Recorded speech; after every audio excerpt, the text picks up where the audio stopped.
बिस्मिल्लाहिर्रहमानिर्रहीम। अस्सलाम वालेकुम वीवर्स, यमी फूड वैली में आपको वेलकम करते हैं। उम्मीद करती हूँ आप सब लोग ठीक ठाक होंगे, हशाश पेशाश होंगे। अल्लाह ताला इसी तरह आपको और आपसे जुड़े तमाम प्यारे प्यारे रिश्तों को अपनी हिफ्ज़ मान में रखे, अपनी रहमतों के साए में रखे। इसके साथ ही आज की रेसिपी का आगाज़ करते हैं। आज की जो रेसिपी है इतनी कमाल की है, इतनी डिलीशियस है, इतनी मज़ेदार है कि ये बग़ैर खोए के जो है ना, ये खोए जैसी सेवइयाँ बनती हैं। ऐसे लगता है जैसे इसमें खोया ऐड किया हुआ है, कोई चीज़ इसमें ऐड की हुई है जिससे इसका जायका जो है बहुत ही आला हो जाता है। टेस्ट वाइज़ बहुत डिलीशियस हैं ये। तो इसके लिए जो इंग्रेडिएंट्स चाहिए, हमने ये ब्राउन ब्राउन वाली सेवइयाँ ली हैं। ये 140 ग्राम का पैकेट था जिसमें से मैंने हाफ़ ली हैं, ये फुल पैकेट नहीं डाला मैंने, ठीक है। 140 ग्राम वाला पैकेट हाफ़ डाला है मैंने और उसको तोड़ के मैंने बारीक थोड़ा छोटे-छोटे उसमें कर लिया है। पैकेट के अंदर ही तोड़ लेना है आपने। और ये जो कलरफुल सेवइयाँ हैं, ये भी मैंने थोड़ी-सी पड़ी थी, वो मैंने ऐड कर ली हैं। बादाम लिए हैं, थोड़े से मेवा लिया है और सब्ज़ इलायची 3 से 4 अदद ली है। और थोड़ा-सा दूध हमने कटोरी में रख लिया है जिसमें हमने कस्टर्ड पाउडर हमने ऐड करना था। और उसके अलावा ये बादाम जो है आपने इनका छिलका उतार लेना है। जब पानी बॉयल हो जाएगा इसमें बादाम ऐड कर देने हैं और इस तरह तकरीबन 1 से 2 मिनट जैसा आपने इसको पकाना है और उसके बाद नीचे उतार लेना है और इसका छिलका जो है आपने उतार लेना है। दूध मैंने 1 एंड हाफ़ केजी लिया है, 1.5 किलो दूध है। इसको आपने चूल्हे पे चढ़ा देना है और जब इसको बॉयल आने लगे तो इसमें सबसे पहले हमने जो कलर वाली सेवइयाँ हैं उनको हमने डालना है।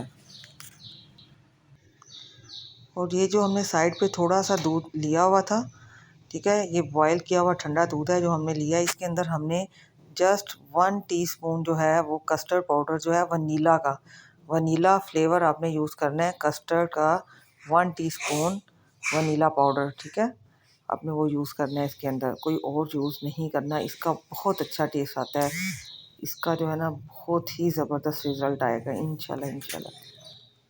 जी तो व्यूअर्स ये देखें, दूध जो है वो उसमें बॉयल आना शुरू हो गया है। सबसे पहले हमने जो कलरफुल सेवइयाँ हैं वो इसमें ऐड कर देनी है क्योंकि ये ज़रा मोटी होती हैं जबकि ब्राउन सेवइयाँ हमने बारीक ली हैं, इसलिए हमें इनको पहले ऐड करना है।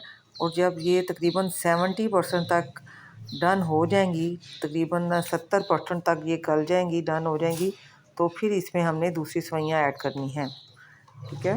ये देखें ये मैंने ऐड कर दी हैं और चम्मच आपने ऐड करने के बाद ज़रा प्रॉपर चला देना है ताकि वो नीचे जो है जम लगने ना पाएँ, ठीक है। अच्छे से आपने ज़रा चम्मच चला देना है और थोड़ी थोड़ी देर बाद चम्मच को चलाते रहना है।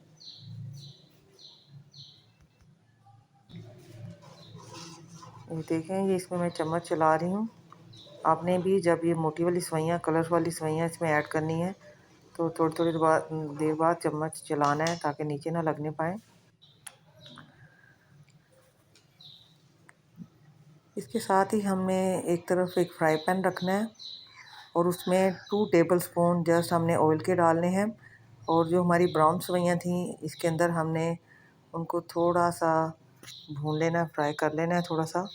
जस्ट 1 मिनट के लिए आपने फ्राई करना है। ज़्यादा फ्राई करेंगी तो वो जल जाएंगी और जले का जो है ना वो जायका आएगा। जस्ट आपने 1 मिनट से ज़्यादा बिल्कुल भी इसको फ्राई नहीं करना, बस जस्ट थोड़ा सा हिला के तो आपने इसको साइड पे कर लेना है, उतार लेना है, ठीक है। और ऑयल जस्ट आपने ऑयल भी ज़्यादा नहीं डालना, 2 टेबलस्पून ऑयल डालना है, सिर्फ 2 टेबलस्पून। ये देखें ये इसकी भुनाई हो गई है, इसको हम साइड पे कर लेते हैं।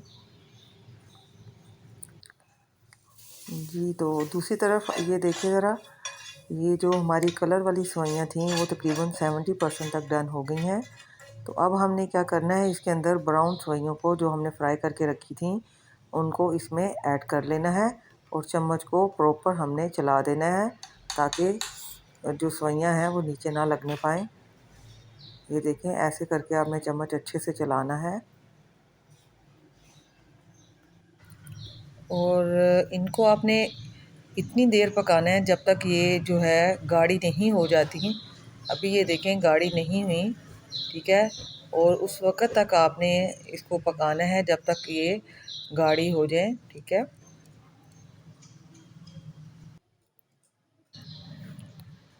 ये देखें इसको बॉयल आ रहे हैं और ये थोड़ी ही देर में जो है ये गाढ़ी हो जाएंगी। अब इसमें हमने क्या करना है, जो इलायची थी उसके दाने निकाल लेने हैं, 4 इलायचियों के, और वो इसमें आपने ऐड कर देने हैं। ठीक है, 3-4 इलायचियाँ जो है उनके दाने निकाल के रख लेने हैं, वो आपने इसमें ऐड कर देने हैं, या इलायची पाउडर भी आप ऐड कर सकती हैं। ये जो कस्टर्ड पाउडर हमने मिक्स करके रखा हुआ था वो आपने ऐड कर देना है इसके अंदर। ठीक है, और इसके थिक होने का इंतज़ार करना है आपने। ये देखें, ये तैयारी के तकरीबन करीब है। अब हमने इसमें आधा कप चीनी का ऐड कर देना है। चाय वाला आधा कप चीनी का मैंने ऐड किया है। आप इसको अपने टेस्ट के मुताबिक जो है चीनी को कम या ज़्यादा कर सकती हैं। मैंने आधा कप यूज़ किया है जो बिल्कुल परफेक्ट है। आपने ज़्यादा नहीं डालनी चीनी, बाद में चेक करके डालिएगा। ये देखें, ये गाढ़ा होना स्टार्ट हो गया है। इसको हम अच्छे से पकाते रहेंगे इसी तरह से जब तक ये तैयार नहीं हो जाता। ये तकरीबन देखें, हमारी जो सेवइयाँ हैं खोए वाली वो बिल्कुल तकरीबन रेडी हो गई हैं। बग़ैर खोया डाले ही ये खोए जैसी आपको महसूस होंगी। ये जो मेवा और बादाम पड़ा हुआ था ये हमने इसके अंदर ऐड कर देना है। ठीक है, और ये सेवइयाँ हमारी तकरीबन रेडी हो चुकी हैं। ये देखें कैसी थिक हो गई हैं बिल्कुल। आपने इसमें कलर वाली सेवइयाँ थोड़ी सी ज़्यादा ऐड कीजिएगा, उससे इसकी लुक और भी ज़्यादा अच्छी आएगी। एंड पे आप सब लोगों से मेरी एक छोटी सी रिक्वेस्ट है कि आपने मेरे इस न्यू चैनल को लाजमी सब्सक्राइब करना है, वीडियो को लाइक करना है, और आपने अपनी फिंगर को ज़रूर हरकत में लेके आना है, क्योंकि हरकत में हमेशा बरकत होती है। तो चलें जल्दी से अपनी फिंगर को हरकत में लाएं और चैनल को सब्सक्राइब करें, वीडियो को लाइक करें, अपने फैमिली मेम्बर्स में शेयर करें। ये देखें कितनी अच्छी सी लुक आई है। आपने बिल्कुल ऐसे ही सेवइयाँ रेडी करनी है आपकी, इंशाल्लाह बहुत अच्छी और डिलीशियस किस्म की ये सेवइयाँ जो हैं वो रेडी हो जाएंगी। बग़ैर खोए के ये आपको ऐसे महसूस होगा जैसे ये खोए वाली सेवइयाँ हैं। इसके साथ ही मुझे इजाज़त दें, दुआओं में याद रखिएगा, अपना बहुत सा ख्याल रखिएगा।